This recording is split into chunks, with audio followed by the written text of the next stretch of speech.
Seigneur, la commande Yesu tolobi amen.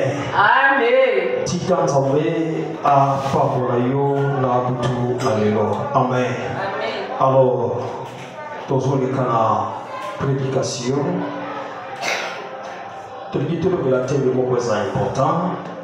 La pourquoi lelo tolingi tolobela si la déclaration de la foi. La déclaration de la foi. Amen.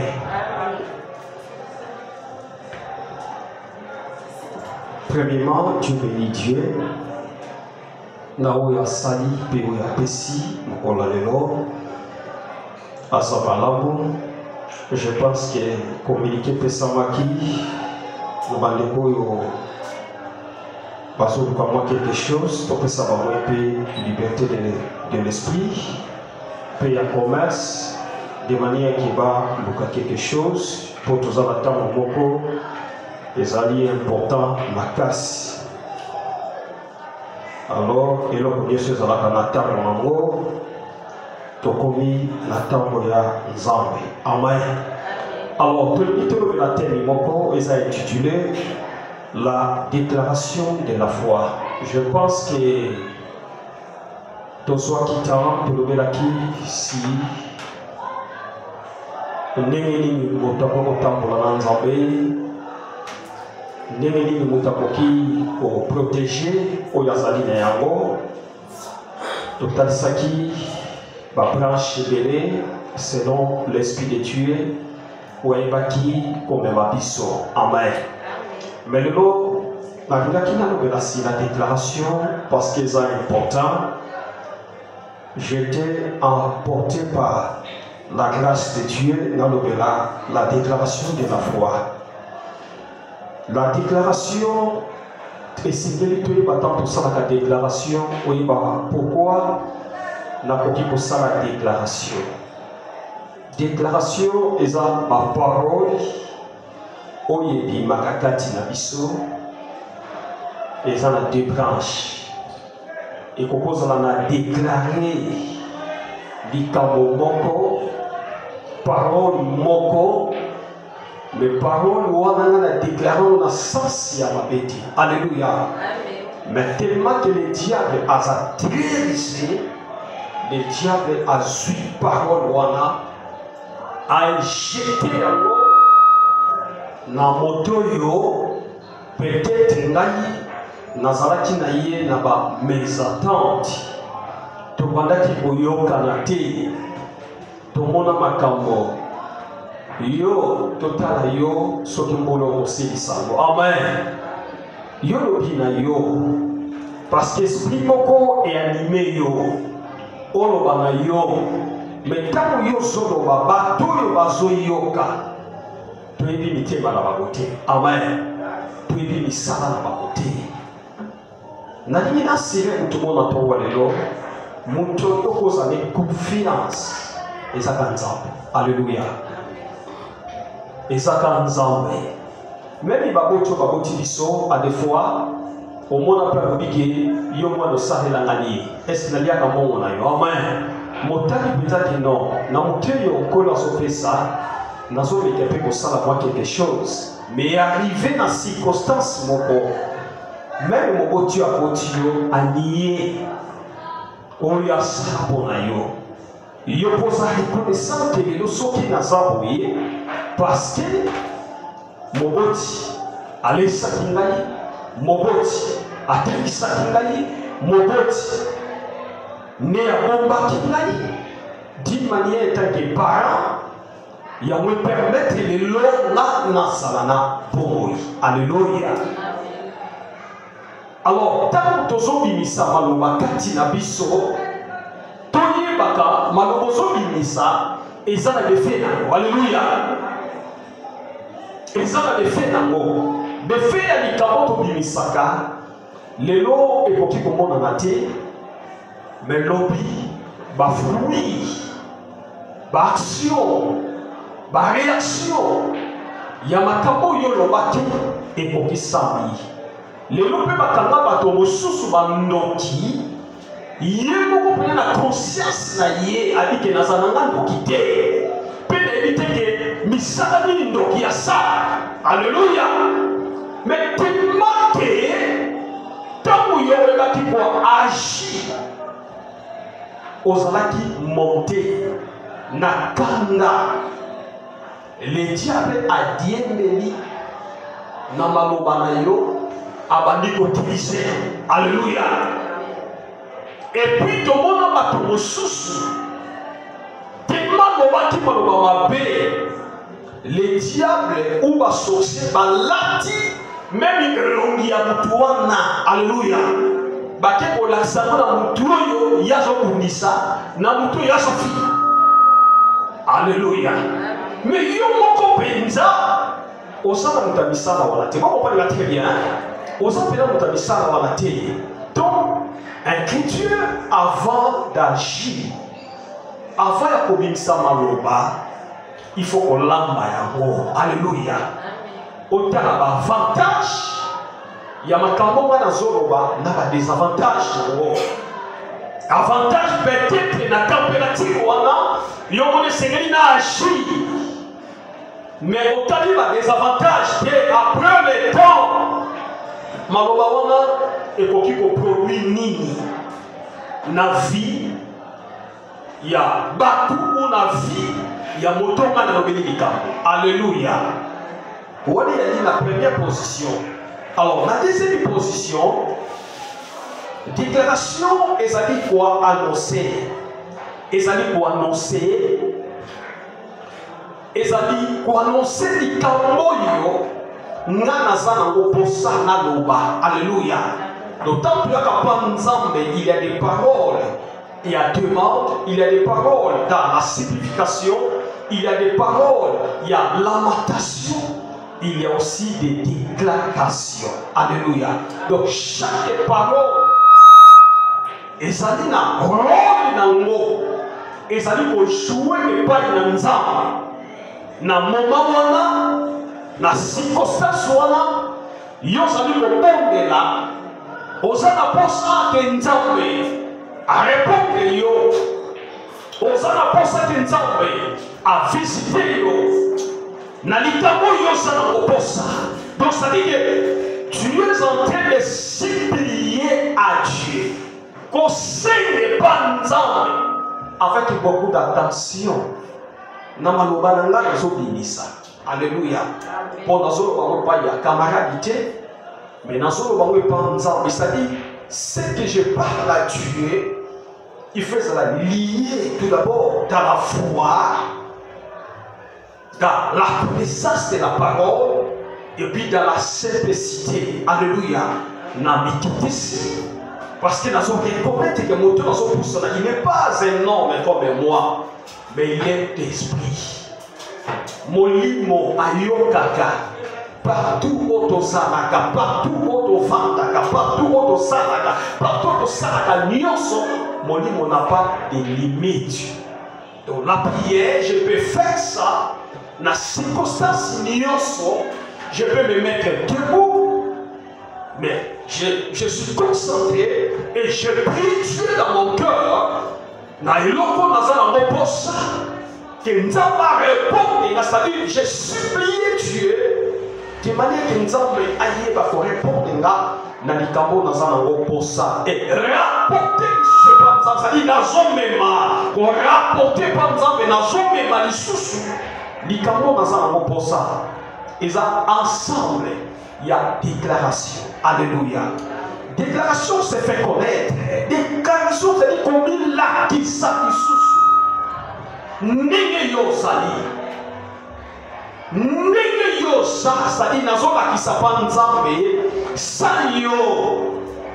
Et ça difficile. Na komana na sali na réponse.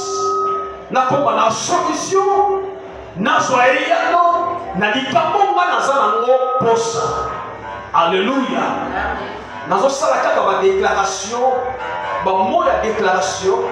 Pour permettre yo na prière na yo. Pour avancer dans l'eau.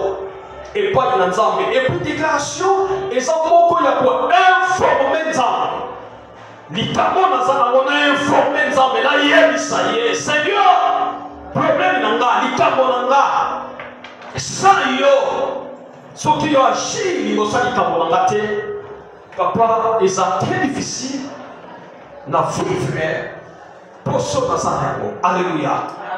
Et puis dans la déclaration aussi, il y a la proclamation. Alléluia. Je me proclame tel que je suis. Et avec la vivacité de l'esprit, nous allons proclamer par Nzambe. Seigneur, nous allons proclamer na Zoloba, na Neoyo Nzambe. La vie n'a pas échangé. Nene na Zokota 2022. Ba faiblesse, ba makambo nazalaki nango, ba nyonso wana Seigneur, nazo proclamer na sa nini na kuisa nango. Alléluia. Mais tant nazo banda mula ya sika, nakota pena mopepe ya sika, nakota pena makambo ya sika, plaso na yebaki ko échouer. Mais nazo croire que Nzambe tant nazo banda nanga sika. Nazo banangwa sambe na yo. Alléluia. Amen. Bien aimé, en réalité la vie de l'homme est si maman na maloba. Alléluia. Amen. Nzambe yemoko asala biso na maloba. Amen. Bible nous dit au commencement Dieu créa, Genèse chapitre 1 verset 1, le ciel et la terre. Bali ne bandeli asalaki likolo pe mabele. Alléluia. Donc toutes les paroles il faut proclamer yango. Nazo proclamer yango avec la foi, avec la vivacité de l'esprit. Donc nazali convaincu na makambo nazo Dieu va agir. Alléluia. Gloire au Seigneur. Nzambe akoye bakwa agir. Na makambo yonga na zoloba. Déclaration d'une manière et s'appelle branche ya confession. Alléluia.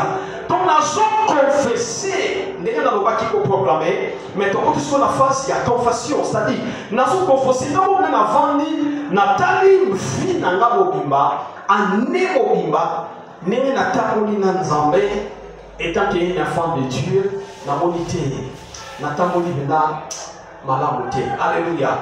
Nazolo ba on a dit manière na sens normal. Amen. Quand makamba be le lobisio comme mutasali ekobo mutasali ndia kambi mabete le kutapesa mabe. Alléluia. Ça dit que yo mo tani penza que non. Na tamboli penza na kosemote. Na tamboli penza peut-être na pensé ba grand moment na état. Et ça moko il y a une longue temps où on a la pensée. Alléluia. On se fait la décision. Bien aimé. Et pensée, et là on se commande à Kezali. C'est-à-dire, il y a facile. Il y a important. Alléluia. Parce que on a la culte ensemble. Nous avons bâti des bossons modérateurs. Ma formule quitte. Yo bandi. C'est-à-dire qu'il est important. Alléluia. Quand il y a un quitte dans 4. Et ça, madame. Mais tant que mon bâtiment va pâter, ils sont pénal à la beauté. Dans mes cas, on soit moi, on a une église brésilienne. L'église, là, on a l'église du Amen. Au moins, après 17h, on a déjà coulé. Tant que la voiture, tu as passé à l'église, tu as côté na 4. Mais tant qu'on zone avant 18 h juste donc ceux qui baillent 20 nous avons passé sur l'économie santé vous l'avez très bien donc on a monné la réalité en mine ce église est pendant 18 h juste donc ceux qui commandent à 17 h 30 18 h juste ceux qui baillent 10 baillent 15 il y a pas de petite église aussi là le bas mort comme il baille pas amen bah pour que ça va les sous-souter donc j'avais quand même alléluia na acte wana c'est-à-dire que bato basoyi bake na 18 h juste tozobanda nzambe osani nzambe totinda ba ange na ye na esika wana pour bien que kuna babandi déjà parce que chaque église est un ange nango alléluia chaque église peut le temps ça na nzambe na vision ya nzambe ezana ba ange nzambe atia na église wana donc chaque culte sur mokolo wana ba ange wana bazali voilà pourquoi tout ce que nous sommes en train de faire topesa ça na maboko na nzambe soki topesi nzambe asali nini asigné yango alléluia chaque mardi tokutana na nzambe asali nini mardi aza wana chaque jeudi tokutana na nzambe asali aza wana c'est-à-dire ce sont des paroles où ezali déclarées na biso moko mais totomoli yango epa nzambe ekomi ezu impact nango epai na nzambe alléluia donc tokoki konéglige eloko moko te na bavi na biso parce que ezali important epai na nzambe tozwa verset notre premier verset biblique 2 Timothée chapitre 3 16 à 17 2 Timothée chapitre 3 verset 16 à 17 Bible dans verset 16 toute écriture inspirée de Dieu, maloba nyonso ezali kobenga pa nzambe eza utile eza motuya pour enseigner pour kolakisa biso et pour convaincre pour koyeba kobeta biso pour corriger donc corriger ni oyo eza mabe elobeli yango pour instruire dans la justice alléluia bien aimé tant on a médité cet passage je vois que cet homme, comment il livre, il était inspiré de Dieu. Alléluia. De voir, nous l'église, nous avons saboté. Alléluia. Alors, Béni, toute écriture, on dit malobanios, c'est-à-dire pour la jeunesse, c'est l'Apocalypse. Alléluia. Le Bible est inspiré, c'est-à-dire, et comment qui c'est-à-dire, bateau par comment qui bazouaki, koyoka nzambe. Alléluia. Le Bible est utile, mais est qui motuya pour enseigner, pour la kolakisa, pour convaincre, tant qu'on va sur lakisa, l'ulomanza pesengeli est convaincre biso. Alléluia. Non, le koyo, balobi, il faut natika. Et le pauvre lobby, il faut notre décision. Alléluia. Mais les noms de l'église, c'est comment? Si un homme de Dieu les prêche, je sais que les noms de l'église, il y a aussi des sentiments. Alléluia.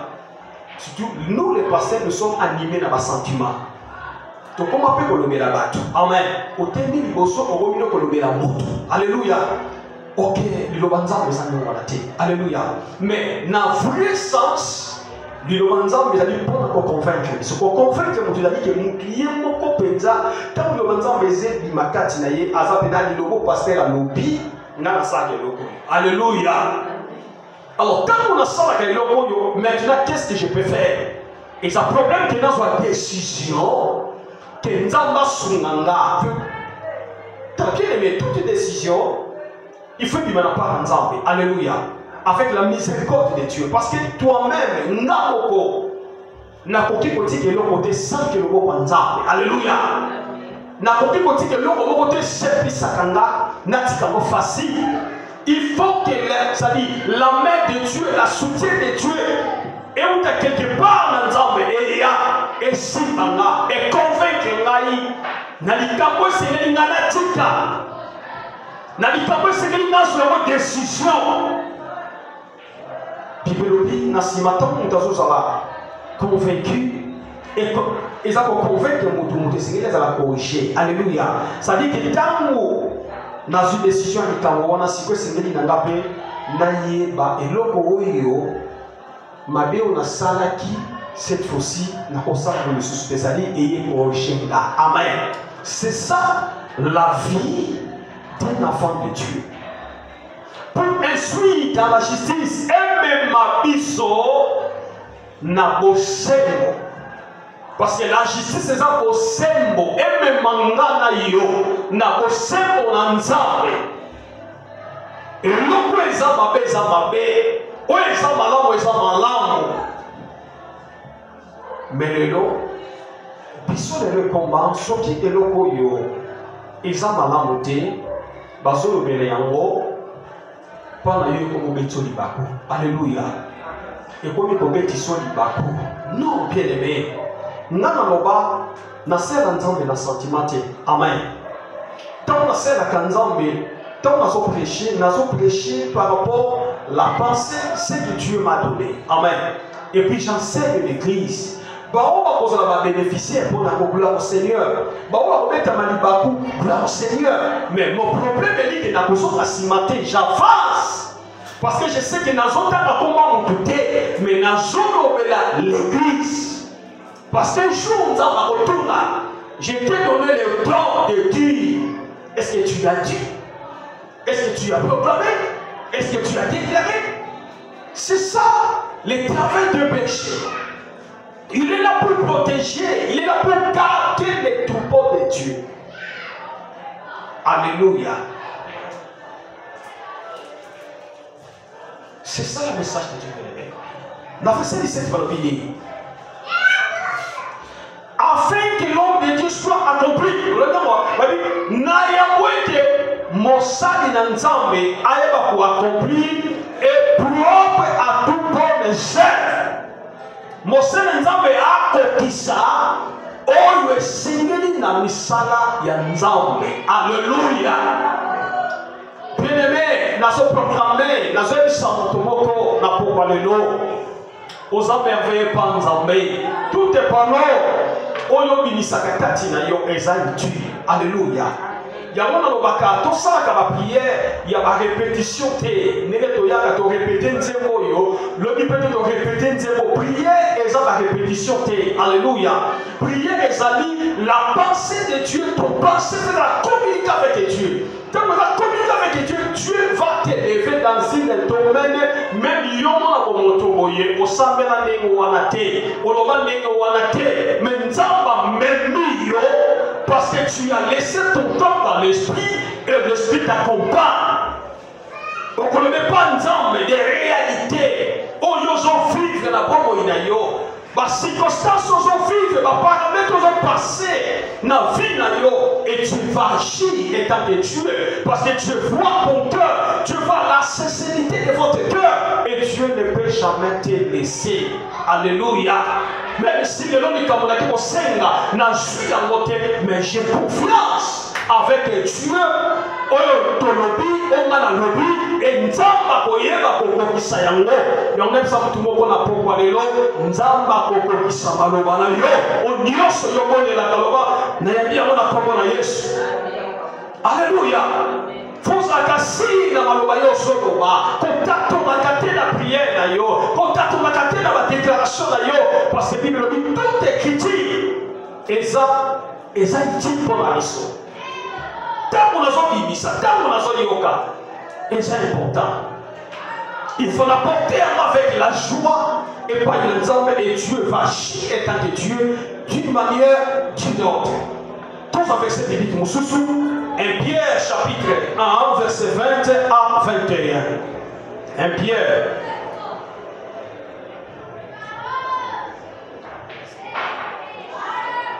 Chapitre 1, verset 20 à 21. 1 Pierre chapitre 1, 2 Pierre plutôt, 2 Pierre chapitre 1, 20 à 21 toujours. Ok, Dieu soit loué.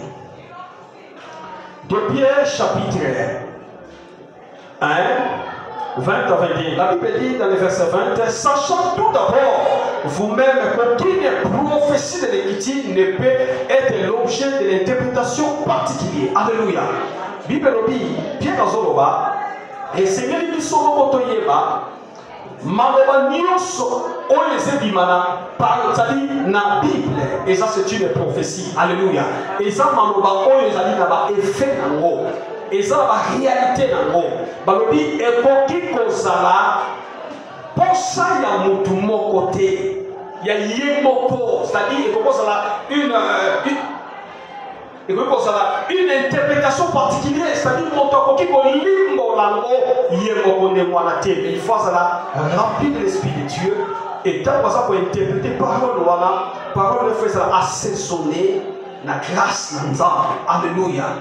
Et toutes les paroles choquantes ou choquantes dans ma vie, dans vie bien-aimé, mais toujours il faut qu'il y ait la grâce de Dieu pour les accompagner. Pour apaiser notre température, il y a monté Manabiso. Alléluia. Et des hommes de Dieu parlent sur les péchés. Alléluia. Parce que l'église est fait la silence pour nous soit touché. N'a pas parole de les énima. Mais étant que mon sang n'en jamais n'a pas été nous avons touché la vie à bateau, amen. Il faut donc une parole, les accompagner na espérance. Alléluia. Kota eliki ata na salaki mabe ata na boma ata na libana ata na section nini. Mais na kokipe ko mériter sous grâce et panza. Alléluia. Et tu amènes aussi la grâce de Dieu dans ma vie à bateau que mutako na silence mais atika la culpabilité pour eloko nyonso soko une décision et pas nzambe na motema na yo nzambe akoyeba kolimbisa yo que ça soit degré à likambo mais oyo bakimporte ezali ntango nazozwa décision mpe nazotika mbala moko amen lobi nakozongela lisusu te eloko nga nasalaki te nazwi chemin mosusu na bandi kocontinue nango c'est-à-dire eza une chemin ya déclaration. Voilà pourquoi la déclaration bien-aimé est importante dans ma vie nabiso étant que Bananta. Alléluia. Et pourquoi aussi dans ma phase négative, ma bobananga, libosan nzambe pesa na ba effet pour na nini. Parce que quand nzambe atala yo mokona, ma boba oyo zo bimisa, et ça te conformité. Alléluia. Et alors pour la mutasa prier pour la hypocrisie. Alléluia. Avant de tenter à Nzambe. Avant de tenter à Nzambe, est-ce que les cabons à qui nous Nzambe au sang? Nzambe pas au sang parce que Nzambe a dit au thème. Alléluia. Maintenant, où ce n'est pas Nzambe, Bible nous dit, d'abord il faut croire. Nzambe nous a alléluia. Peut faire, il peut mais peut faire à côté pour ça. Alléluia. C'est lui le transformateur de notre vie. Il est Dieu bien-aimé. J'assure quelqu'un ce matin. Nous avons un bon Dieu. Nous avons le Dieu de miséricorde. Il y fasse sa grâce dans notre vie. Si vous aimez et vous acceptez dans votre vie, et Dieu est capable de faire. Nous sommes capables de faire ça. Nous sommes capables. Quand nous sommes capables de faire ça, c'est une déclaration. C'est une déclaration. Ça dit la parole est décisive dans la vie. La parole est liée à la décision. Je laisse. Je vais continuer avec Dieu. Je vais habiter ensemble avec Dieu. Je vais me prolonger encore ma vie devant Dieu. Et Dieu ne peut pas te laisser bien-aimé. Et Dieu va t'embrasser. Sache tout d'abord vous-même. Aucune prophétie de l'écriture ne peut être un objet de l'interprétation particulière. Parce que ça il y a un Nzambe. Et ça n'a pas commis en côté. Il n'a pas commis en côté. Alléluia. Mais bateau va combattre. Il y a inspiré n'a pas Nzambe. N'a pas Nzambe. Mais n'a pas Nzambe. Le corps va être inspiré n'a pas Nzambe. Moi si je m'amène cette parole, j'écris ça dans mon cœur. Ça sera une protection dans ma vie. Partout où j'irai. Je suis toujours avec la parole de Dieu. Je crois à Dieu. Je crois à sa personnalité. Et Dieu va agir dans ma vie. J'assure quelqu'un ce matin. Il y a encore de temps pour toi nzambe sengeli asamba na vie na yo oyo ozokanisa kanisa masambe na losambo alleluya oyo ozolinga osala salango asambe na nzambe nzambe akozala wana mpo asunga yo nzambe azala mpo asunga nga aede biso bible elobi azali papa ya baorphelin biso tokufela Jésus amen nous sommes des orphelins mais la grâce du Saint-Esprit il nous a donné un homme spirituel aussi de la même nature que lui c'est le Saint-Esprit il est là pour nous secourir dans nos faiblesses dans le temps où on ne peut pas s'en sortir dans de telles positions dans un endroit mais nous avons un sauter dans un quoi sérieux n'a pourquoi que Dieu va faire quelque chose